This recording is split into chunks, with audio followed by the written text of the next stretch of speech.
Začala som čítať túto knihu 5 pozvaní. Sme si pravdu. Kto sa nebojí smrti? Úprimne. Lebo stále tam máš presne ten taký bod, že narazíš do takého kameňa. Nevieš, čo bude. Nevieš, čo ťa čaká. Nikto sa nevrátil živý. Nevieš. Proste nevieš. Je tam niečo, je tam v skutočnosti nejaké nebo, pokračuje potom nejaký ďalší život. Všimla som si, že ten strach ma veľakrát v mojom živote obmedzoval pred tým, aby som začala žiť. A práve to je to najhoršie, čo môže človek spraviť, ak nechá samého seba umrieť a vlastne jeho telo žije ďalej. Si uvedomujem tú krehkosť života.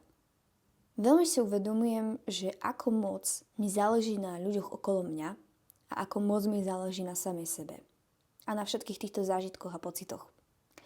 A je jasné, že pri myšlienke na smrť, že pri myšlienke toho, že raz toto všetko skončí, budem mať pocit skľúčenosti. Že budem mať pocit beznádeje. Áno, lebo som beznádejná v tom, čo bude po tej smrti. Neviem to na 100% povedať. Neviem to so 100% povedať, pretože môže byť dôkaz aj pre toto, aj pre toto, aj pre toto, aj pre toto. Môže byť dôkaz, že po živote nič nie je. Môže byť dôkaz, že naozaj tam možno fakt niečo je. A môže byť aj dôkaz, že sa znova narodíš. Ale teraz ty si vyberáš, že čomu chcem veriť. No a to je to, že túto otázku si veľakrát tak kladiem do života, že do fráza, čomu ja vlastne mám veriť, keď na všetko sú dôkazy. Čomu mám veriť? Veľa ľudí mi veľakrát hovorilo, že prečo som sama sebou, prečo som taká šialená, prečo sa stále smejem a vyjadrujem svoj názor. Pre mňa život nie je len rovná cesta. Pre mňa je život neskutočne veľa možností a mnohých ciest. A vieš, keď ty ich začneš hľadať, oni sa tam začnú objavovať. A pre mňa život je horská dráha a je to krása, aj škaredosť, plač, smútok, hnev, aj láska.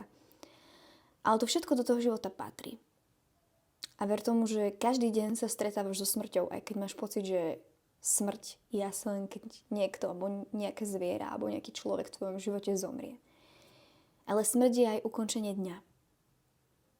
Smrť je ukončenie bývalého momentu. Smrť je ukončenie vzťahu. To sú také tie malé smrte. A celý život sa práve stretávame s tým, že všetko, čo začína, všetko aj končí. Je to smutné. Je to smutné. A je to desivé, že nevieš. A aj dneska som sa pýtala, že ja neviem ani porovnať, čo je pre mňa horšie, či je to smrť niekoho, koho ľúbim, alebo moja. Možno sa v tomto videu asi aj rozplačem, pretože si veľmi uvedomujem hodnotu toho života. To je proste niečo tak úžasné, že ty si bytosť.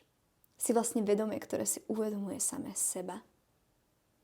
Ty si proste nejaká biologická zlúčenina orgánov, možno nejakej duše, nejakých myšlienok, nejakých procesov, buniek, hormónov, kosti, svalov. A ty proste veľakrát premýšľaš, na čo tu som. Ja mám toľko veľa vecí v hlave proste, lebo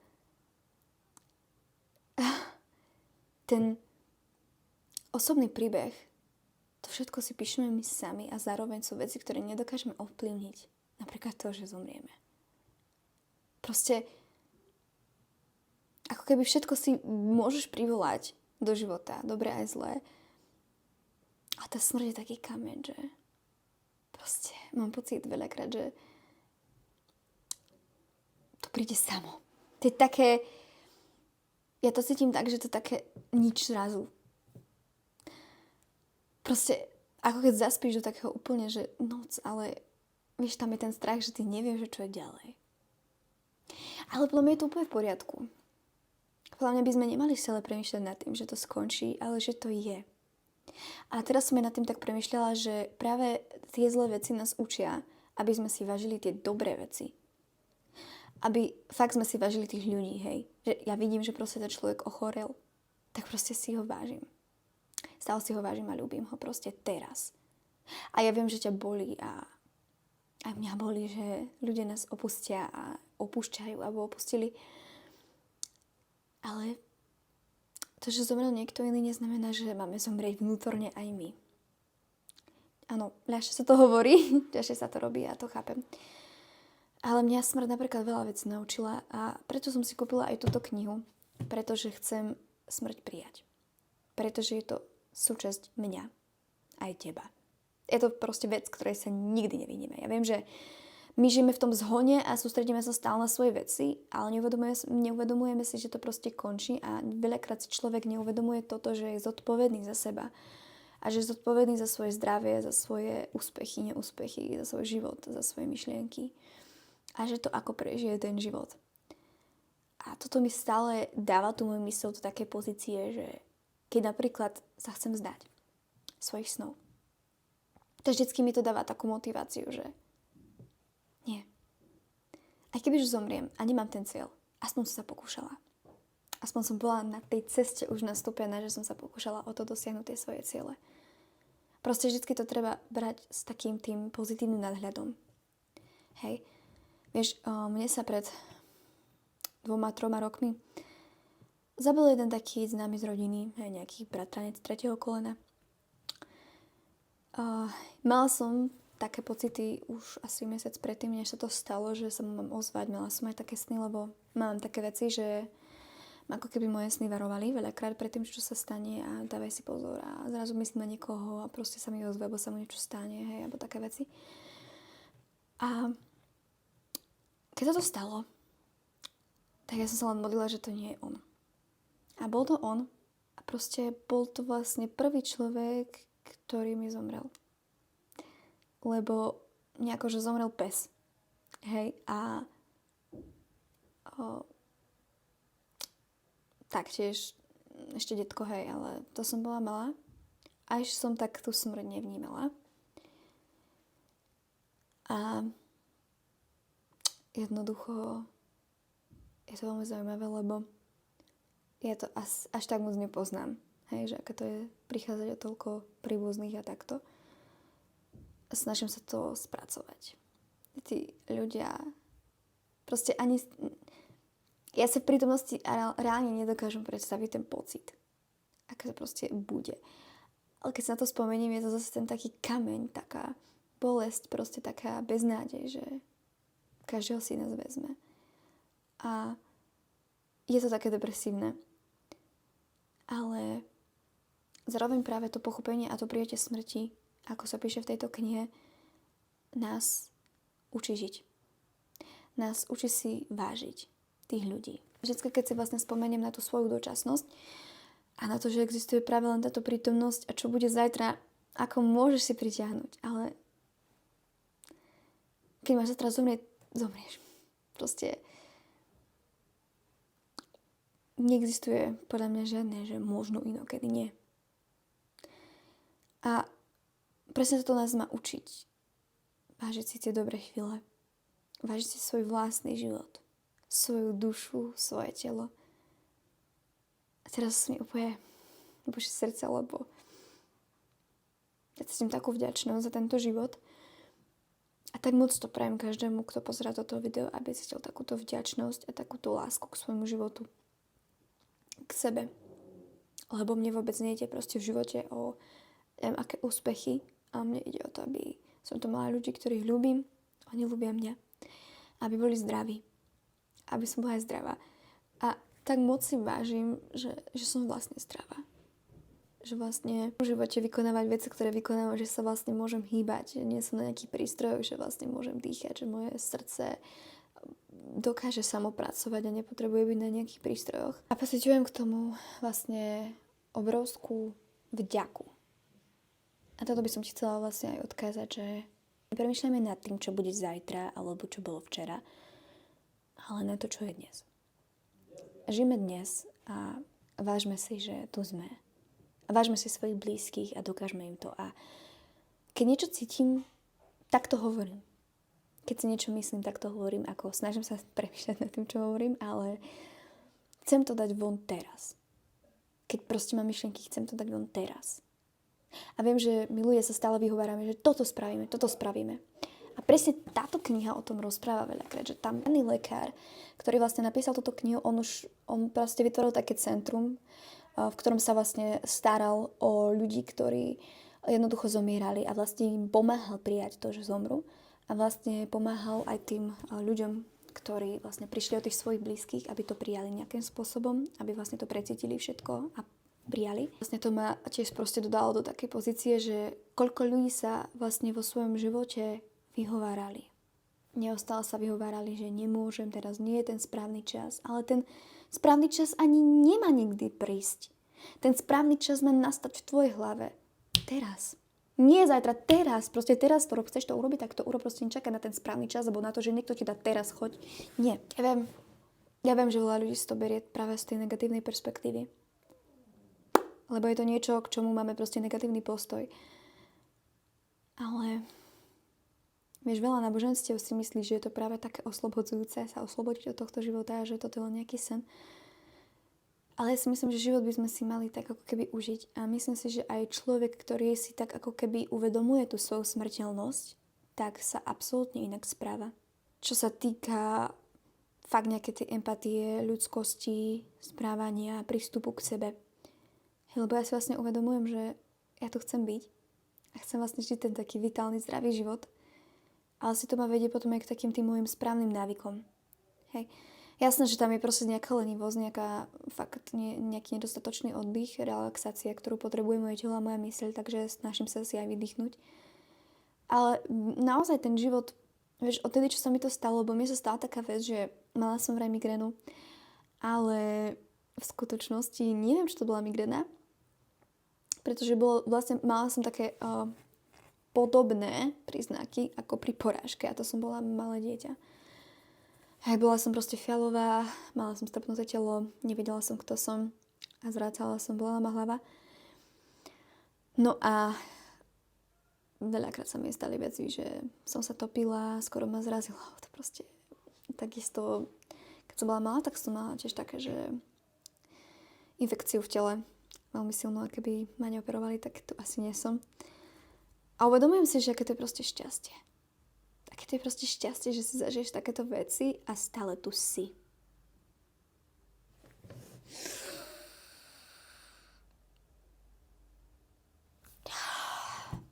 Prepáč, že plačem, ale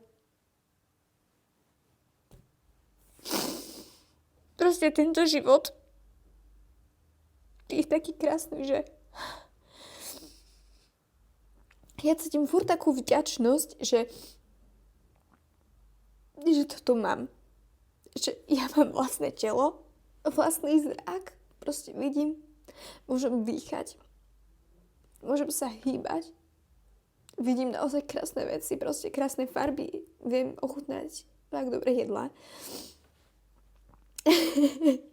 A viem spoznať fakt úžasných ľudí a proste mám v sebe takú lásku, ktorú by som najradšej do konca sveta dávala proste vonku, aj keď mám tam aj veľa nenávistí, ktorú musím vyliečiť a dať von. Ale čo si v sebe asi tak najviac vďačím, tak je, čo si asi tak najviac v sebe nosím, je proste vďačnosť. Lebo ja proste milujem svoju rodinu. Milujem proste svojho priateľa, svojich kamarátov, svojich psov a svojej mačky. Že mám proste doma taký ten comfort place, že mám niečo, čo milujem, čo ma baví, čo ma naplňa. A ja ti to tak prajem. Ja ti to tak prajem nájsť ten zmysel, ten tvoj osobný príbeh, za čím pôjdeš, prečo budeš horieť a keď budeš fakt zomierať, že budeš ten pocit, že bože, to bol tak dobrý život. Ja som si to tak užil. Ja ti ešte prečítam aj jeden citát. Presne tu bol v tej knihe, že jeden, ktorý zomieral, tak presne povedal tento citát. Sedel som, rozhľadal sa, bars som bol tiež blato. Šťastný kus blata, stálo to tu za to. A toto je proste prajem každému, aby naozaj na tom sklonku života proste zažil, stalo to tu za to. Naozaj vyťažiť všetko. Vedomosti, emócie, lásku, zážitky. Ja viem, že proste, čo si všímam na systém, tak nás ho dáva proste, že keď chceš niečo vyštudovať, tak proste 30 rokov to študuj. Potom, kým to urobíš a keď chceš mať živnosť, tak toto. A keď nechceš mať, tak toto. A že proste tí ľudia sú takí naozaj odsúdení na to, že si nevedia užiť ten život, že proste majú stále v hlave tie starosti. A ja sa chcem tomu vyhnúť, že ja chcem napríklad to, že aj keď proste naozaj v mojom živote bude niečo ťažké, nejaké ťažké obdobie, niekto mi zomrie, alebo pri najhoršom príde nejaká choroba ma niečo naučiť, tak chcem byť stále vďačná a chcem stále myslieť pozitívne, pretože jednoducho tieto veci k životu patria. A nehrajme sa, že proste teraz, keď budem myslieť pozitívne, že sa vyhnem smrti a vyhnem sa všetkému, proste čo sa týka ľudstva, by som povedala. Áno, jasné, že si môžeš proste ty primanifestovať, pritiahnuť tie dobré veci do svojho života, ale niektoré veci si myslím ja osobne, že sú súdené tomu človeku pre rozvoj jeho osobnosti. A nevyhnem sa tomu nejak. A ak také niečo príde, ja to chcem prijať ako poučku, ako to, čo ma to má, kde ma to má viesť, kde ma to má učiť. A ja proste chcem, že keď raz zomriem, tak chcem, aby sa ma ľudia pamätali ako človeka, ktorý miloval život. Milujem proste život. A veľa ľudí si myslí, že ja to hrám. Že ja si robím asi srandu. Ja to tak vôbec necítim, ale vieš, keď ťa hreje tu pri srdci, vieš, v hrudi, keď taký máš pocit, keď sa ľúbiš do niekoho, tak ja ten pocit cítim stále. Či už som s nejakou osobou, alebo bez nej. Proste cítim to k takému samotnému životu, k tomu, že dneska už som proste mala takú chvíľku, že nejdem robiť veci, ktoré ma naplňajú. A proste potom zase ten plameň v tom srdci, že sakra, že toto môže byť môj posledný deň v živote. A ja si to tu chcem užiť ja. Chcem tu nájsť veci, ktoré moja duša cíti. Tam, kde som šťastná, lebo ak človek nie je šťastný vo svojom živote, tak nejde so svojím osobným príbehom, nejde podľa zmyslu jeho duše, podľa plánu jeho duše. A treba sa nad tým zamyslieť, či žijem naozaj podľa toho, ako chcem. Či nežijem náhodou len podľa predstav niekoho iného. A o čom je ten život, keď žijem život niekoho iného? Vieš, mne veľa ľudí rozpráva hnusné veci. Veľa ľudí ma odrádza a ohovára a vysmieva sa mi, že nie som dosť na to, aby som to robila. Ale potom vieš, že aj robím presne tie veci, že ja potom porovnávam tých ostatných ľudí zase. A oni nie sú dosť na to, že by to robili a robia to.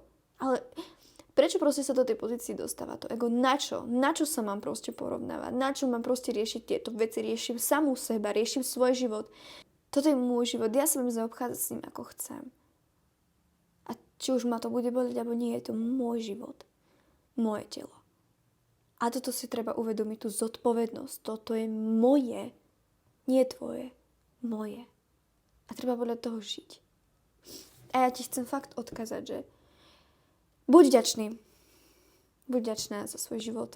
Za každú chvíľu. Za to, že otvoríš oči. Aj keď ťa možno bolia. Aj keď si unavený. Aj keď si smutný. Stále ďakuj. Stále ďakuj. Lebo si tu bol. Lebo si tu bol. A stále, kým tu si, kým dýchaš, kým v tvojej hrudi žije tvoje srdce, nič nie je stratené. A stále máš nádej. Možnosť zmeniť niečo vo svojom živote, pokiaľ tu si. A to si veľakrát hovorím, že keď je niečo aj možno zlé na chvíľu, stále tu som a stále dýcham a stále to môžem zmeniť, stále ten môj život môže byť lepší. A presne tak sa chcem dať do tej pozícii. Ja si som vedomá toho, že život je sračka. Že život je zlý, je krutý, je plný smrti, nenávistí, hnevu, zášte. Je negatívny. Ale život je aj krásny. Život je krásny, je plný úsmevu, radosti, ľudí, priateľstiev, úžasných chutí, vôni, snov, vízií, dotykov a tepla a krásnych farieb. A tieto dve veci sú život. Nie iba krása, nie iba škaredosť. Ako si veľa ľudí pozitívni slniečkári myslí, že život je len no šťastí. Nie. V živote budeš aj trpieť a aj vo vzťahu budeš trpieť, aj v láske budeš trpieť a budeš žiadliť a budeš pochybovať a budeš egoista, lebo si človek. Lebo si takto nastavený, ale to neznamená, že nemôžeš tým nič spraviť. Že nemôžeš byť pozitívnejší, že nemôžeš byť lepší, že nemôžeš zmeniť prístup k vzťahom, prístup k sebe, prístup k životu, že tvoj život sa nemôže zmeniť. Môže sa zmeniť, ale musí sa najprv zmeniť v tvojej hlave. Uvedomme si, že život nie je dobrý ani zlý. Je neutrálny. Lebo je aj. Jak yin a yang. Dobro v zlom a zlo v dobrom. Proste tak to je. A ja toto príjmam a ja za toto vďačím, lebo ja vďačím aj za slzy. Ja vďačím aj za hnev. A ja vďačím aj za lásku. Lebo ja som si vedomá toho, že aký je život. A to, že ja si vyberám jednoducho myslenie, ktoré ma nezničí, ktoré je pozitívne, ktoré je s nadhľadom, že chcem vlastne vyťažiť z toho života naozaj to dobré, mňa neznamená, že nevnímam aj zlé veci. Vidím ich, ale nepúšťam si ich k sebe. Nepripúšťam si ich k sebe. Lebo je to o tebe, či chceš do svojho srdca vpúšťať jed alebo nie. Stále je to o tebe, proste je to tá zodpovednosť. To prijatie. A o tom je život. Užívaj si ho, prosím. Užívaj si ho. Váž si ho. A keď potrebuješ pomoc, vyhľadaj ho. Ver mi. Nie si na to sám. Nádič. Myslíš si, že áno, ale nie. Veľa ľudí si prežíva podobné emócie. A ja, aj ty. Máme možno rovnaké pocity, rovnaké pohľady na svet. A možno prežívame práve rovnaký pocit. Ani o tom nevieme. Ale nie si na to sám, pretože my sme prepojení. Ani o tom nevieme. Mám rada tento život. Mám rada aj teba. Poslám ti veľké virtuálne objatie. Takže poď sem.